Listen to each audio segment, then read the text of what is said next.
Morning student. देखिए बेटा, example based on reflection of light ray आज स्टार्ट करने जा रहे हैं। There are the first example twinkling of star, clear, and second example why sun appears bigger sunset of the sunrise condition, clear.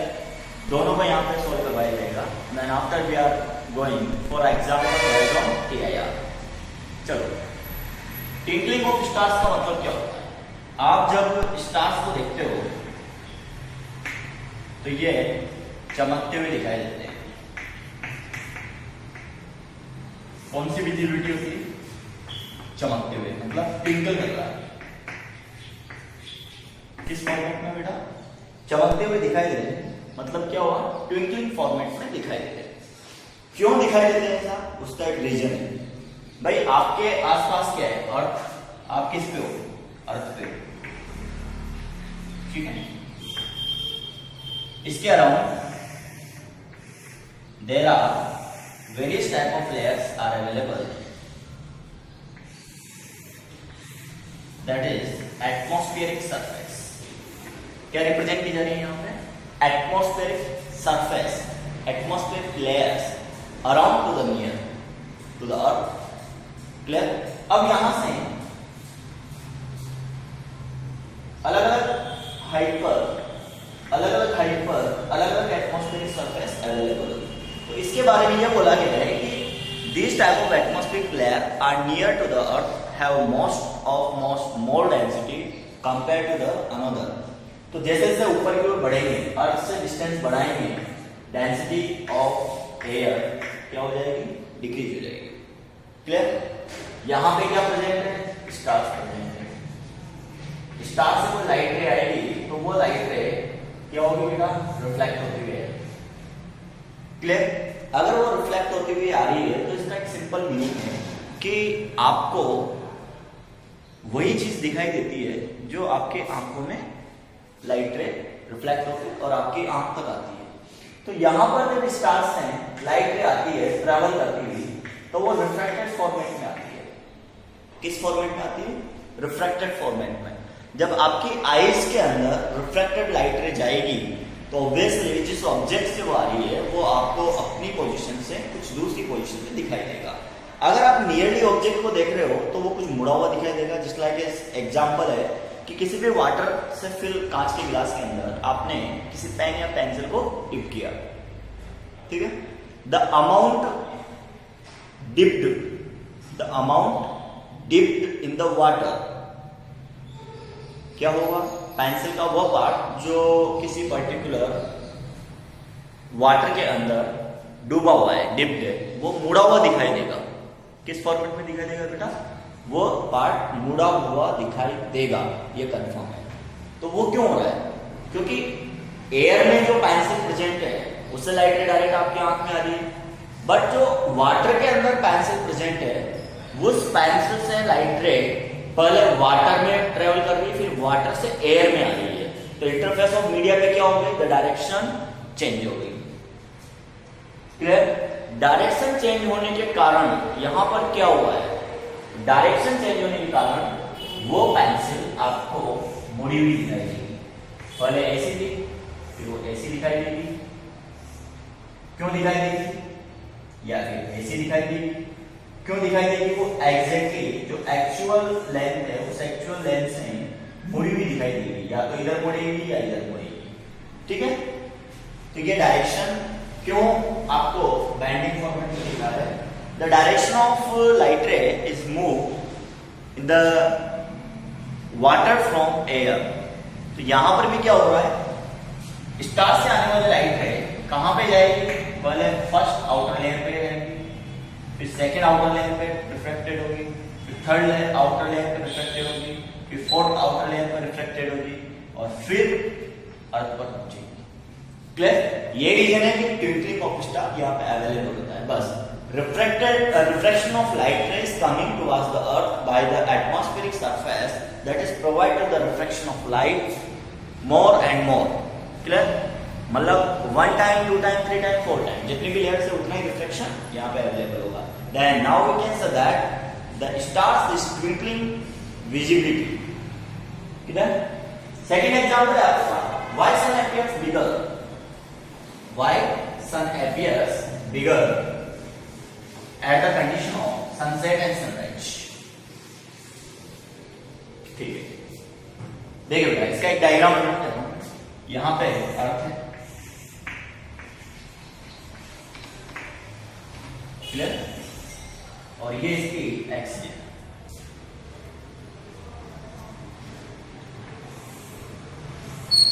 ये sunset का case है और ये सनसेट, ये सनराइज का केस है।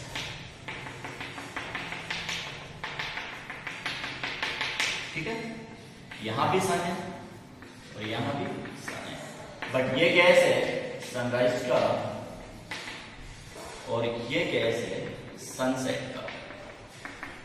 ये सनराइज वाला केस है, ये सनसेट वाला केस है। क्लियर?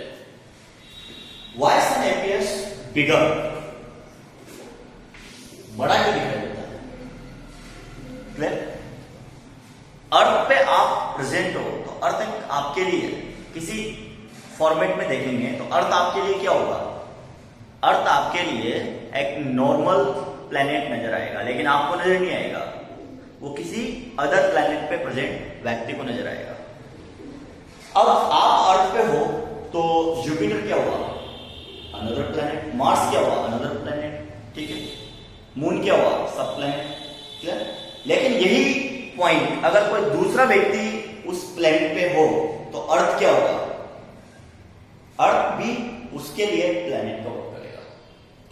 यहां पर क्या होगा कि सन बड़ा क्यों दिखाई दे रहा है? पहला केस तो ये। दूसरा केस है कि सनराइज और सनसेट से पहले अगर मान लो ये सनसेट हो गया तब भी ये सनराइज दिखाई देता है। मतलब अगर मान लो सूर्योदय नहीं हुआ उससे पहले वो उठा हुआ दिखाई देता है, सनसेट होने के बाद भी वो ऊपर दिखाई देता है। ऐसा क्यों होगा?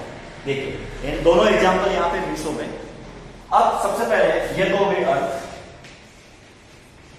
पास में कौन है? सन। दूर कौन है? स्टार्स।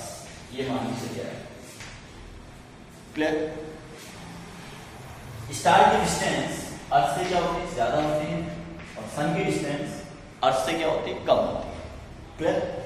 जब सनसेट और सनराइज होता है तो पहला एग्जांपल मैं एक्सप्लेन कर रहा हूं सनराइज का। ये सनराइज अभी कंप्लीटली इस एक्सिस को पार नहीं किया, मतलब अवेलेबिलिटी कहां है? यहां पर। ठीक है, यहां से लाइटें कहां आएंगी? आप यहां पे प्रेजेंट हो, ठीक है, आपकी आंख लगा रही है, बट हो क्या रहा है एक्चुअली में? एक्चुअली में ये हो रहा है कि जब लाइट यहां पर बैंड होकर आपके पास आएगी रिफ्लेक्टेड होकर, तो वो यहां से आती हुई दिखाई देती है। इसीलिए आपको सनराइज से पहले सन राइजअप दिखाई देता है। सेकंड केस है कि माना कि सनसेट हो गया,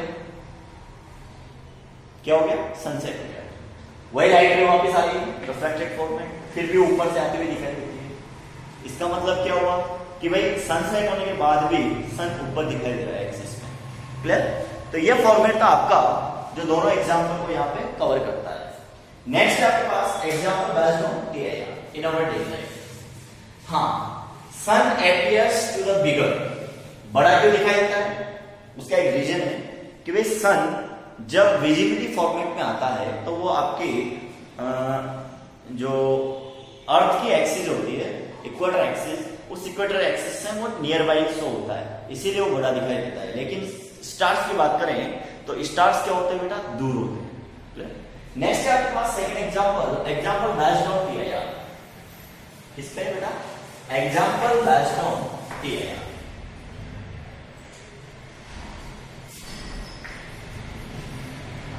ठीक है, वैसे तो मैंने एप्लीकेशन बेस्ड ऑन टीआईआर में ऑप्टिकल फाइबर पढ़ा दिया। ठीक है, उसके बाद आपको डायमंड का क्वेश्चन उसमें नोट करने के लिए दे दिया, साथ में प्रिज्म का दे दिया, बट यहाँ पे 2 क्वेश्चन एक्स्ट्रा है जो पूछे जा सकते हैं, इसलिए इसको फिर डिस्कस करना जरूरी है। ये एग्जांपल नंबर 2 है, टॉपिक नंबर 2 आज का। ठीक है, ये आपका एग्जांपल नंबर 2, यहाँ पे 2 एग्जांपल है, एग्जांपल 1 है 2। ठीक है, अब ये पूरा का पूरा प्रोसेस लागू करते हैं कि what is the TIR application. मतलब ये टीआईआर एप्लीकेशन है, बट मैं आपको एग्जांपल के रूप में शो। यहाँ पे एग्जाम्पल बेस्ड ऑन टीआईआर लेते हैं, एप्लीकेशन जैसे मैंने करवा दी वो भी एग्जाम्पल ही कहलाता है, बट क्वेश्चन पूछा जा सकता है। पहला इंपॉर्टेंट क्वेश्चन यहाँ पे, surface of water content in a beaker held above I level appears silver. इसका मतलब है कि किसी भी पर्टिकुलर अगर ग्लास से बना हुआ कोई बीकर है या कप है, उसके अंदर आपने वाटर को फिल किया और वाटर सरफेस टेंशन के कारण जो वाटर ड्रॉप्स है वो उस पर अवेलेबल रह जाती है, ठीक है। लेकिन जब आप उसे देखते हो तो विजिबिलिटी किसी से होती है, विजिबिलिटी आपको ऐसा दिखेगा जैसे कोई इसमें मतलब वाइटनेस हो रही है या फिर सिल्वरी सरफेस हो रही है ना। तो यहाँ पे लिखा हुआ है surface of water content in a beaker head above I level appear silvery, ठीक है। पहला तो ये हो गया। दूसरा आपके पास स्पार्कलिंग ऑफ डायमंड, ये वैसे आपने पहले नोट कर लिया था, ठीक है। अगर किसी ने दोबारा लिख लिया हो तो भी कोई दिक्कत नहीं। चलो पहला प्रोग्राम यहाँ पर है कि surface of water content in beaker head above I level appear silvery. ऐसा क्यों होता है? ऐसा इसलिए होता है कि किसी भी वाटर ग्लास में, जैसा मान लो यहाँ पे सरफेस है, ये सरफेस, अब वाटर सरफेस ग्लास के साथ एंगल ऑफ कांटेक्ट बनाएंगे। एंगल ऑफ कांटेक्ट वाला पार्ट आपको कैपेबिलिटी फॉर्मेट में पढ़ाया गया था, angle of contact surface tension के साथ। तो लाइट रे यहां से एंटर हुई तो पहले तो क्या होगा बेटा, इस पे रिफ्रैक्शन होगा। फर्स्ट ऑफ ऑल यहां पे रिफ्रैक्शन हुआ, लाइट रे एंटर हो रही है, ये रिफ्रैक्शन हो गया। रिफ्रैक्शन के बाद यहां पे टीआईआर होगा, टीआईआर के बाद यहां पे अगेन रिफ्रैक्शन होगा। अब ये यहां पे आई का कॉन्सेप्ट है, ठीक है। इसका मतलब रिवर्सिबिलिटी ऑफ पाथ यहां पे अप्लाई होगा, just like is rainbow system, एक तरह से रेनबो में ऐसा कुछ कॉन्सेप्ट होता है। तो यहां पर क्या लागू हुआ बेटा, टीआईआर लागू हुआ। जिस मीडियम से लाइट रे आ रही थी उसी मीडियम से वापस निकल गई। तो पर्टिकुलर लेवलिंग ऑफ सिस्टम, तो ये जब आंख के द्वारा देखा जाता है तो ये आपको कुछ चमकीला नजर आता है, चमकीला वाटर, इस तरह से ब्राइटेड फॉर्मेट वाटर है, ब्राइट वाटर लेवल आपको दिखाई देगा और आई लेवल से थोड़ा ऊपर दिखाई दे रहा है। जैसे मान लो अगर आप यहां से देखते हो कि ये आई है तो ये हो गया above to the eye level, तो आंख यहां पर है, आपको थोड़ा ऊपर से देखना पड़ेगा। इसका मतलब होता है कि वो जो ब्राइटनेस वाटर ड्रॉप में जनरेट हुई है उसे आप किस में कन्वर्ट कर देंगे, सिल्वर फॉर्मेट में, इमेजिनेशन में कन्वर्ट कर देंगे कि भाई यहाँ पे जो विजिबिलिटी दिखाई दे रही है वो एक तरह से चांदी नुमा दिखाई दे रही है, क्लियर, सिल्वरी सरफेस है। ऐसा कैसा यहाँ दिया हुआ है sparkling of diamond. Sparkling of diamond में क्या होता है, जैसे मान लो ये डायमंड सरफेस है, यहाँ पे डायमंड सरफेस आप जनरेट कर लीजिए, ये डायमंड एक हो गया।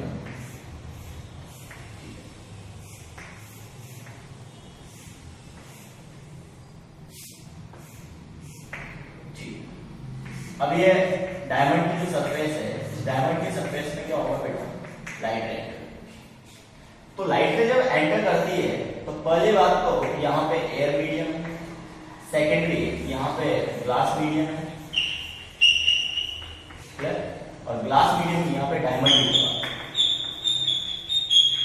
क्लियर। डायमंड का जो रिफ्रैक्टिव इंडेक्स होता है 2.42 होता है। तो when an air entering in a diamond, तो ये क्या होगी, अपनी मूल डायरेक्शन जो एक्चुअल डायरेक्शन है उससे डाइवर्ट होगी, यहां पे चली गई, ठीक है। उसके बाद क्या होगा, अब जिस एंगल पे आई है उसका एक नॉर्मल होगा, उस नॉर्मल से दूसरे एंगल पे क्या होगी, रिफ्लेक्ट होगी, ठीक है। अब जिस एंगल पे आ रही है उस एंगल से अगेन रिफ्लेक्ट होगी, फिर जिस एंगल पे आ रही है उस एंगल से अगेन रिफ्लेक्ट होगी। तो अगेन एंड अगेन इसका क्या हो रहा है, टीआईआर परफॉर्म, अगेन अगेन क्या परफॉर्म हो रहा है, TIR applied in more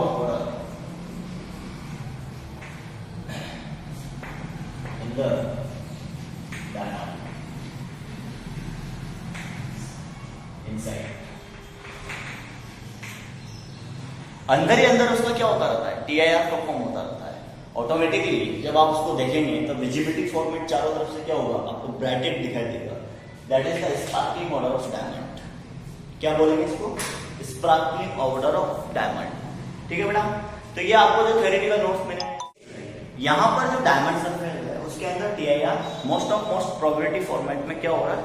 apply हो रहा है। ऐसा कैसा है केस बेटा? आगे आगे रेनबो में आपको मिलेगा।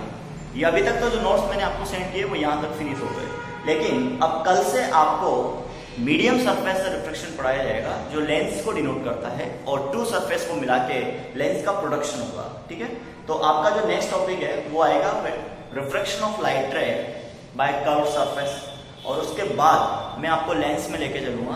तो लेंस पूरा का पूरा एक सिमेट्रिकल मीडियम है, सिमिलर मीडियम पे बेस्ड है पूरा, और लेंस के बाद फिर हम आपको लेके चलेंगे ऑप्टिकल इंस्ट्रूमेंट की ओर, जहां पे हम रेनबो को डिस्कस करेंगे। रेनबो में भी ये का कॉन्सेप्ट है कि भाई when a light ray enter in air to water, तो एयर टू वाटर जब वो एंटर होगी तो वहां पे रिफ्लेक्शन प्रेजेंट हो रहा है। रिफ्लेक्शन के बाद उसके अंदर क्या हो रहा है? टीआईआर हो रहा है। फिर अगेन जब वाटर से एयर में निकल रही है तो वो क्या कर रही है? अगेन रिफ्लेक्शन कर रही है। तो यहाँ पर primary rainbow and secondary rainbow based on the process of refraction of light, again TIR and again refraction of light, और ड्यूल टाइम टीआईआर परफॉर्म होगा तो सेकेंडरी रेनबो को डिनोट करेगा। बट उसके साथ आपको विब्रियोर की कनेक्टिविटी करनी है। लाइट रे के जो पार्टिकल्स कंपोनेंट कलर्स हैं वो कैसे रिफ्लेक्टेड होंगे, कितना रिफ्लेक्टेड होगा, कितना डेविएटेड होगा, तो ये सब आगे पढ़ाया जाएगा। आज जो थ्योरेटिकल नोट आपने कल के नोट किए थे ये आज नोट करेंगे, उसका एक कंप्लीट वीडियो यहाँ पे सेंड किया जा रहा है। उसके बाद अब आपका न्यूमेरिकल सेक्शन अगेन ओपन होने जा रहा है। ये थ्योरेटिकल पार्ट फिनिश हो चुका है। ओके बेटा।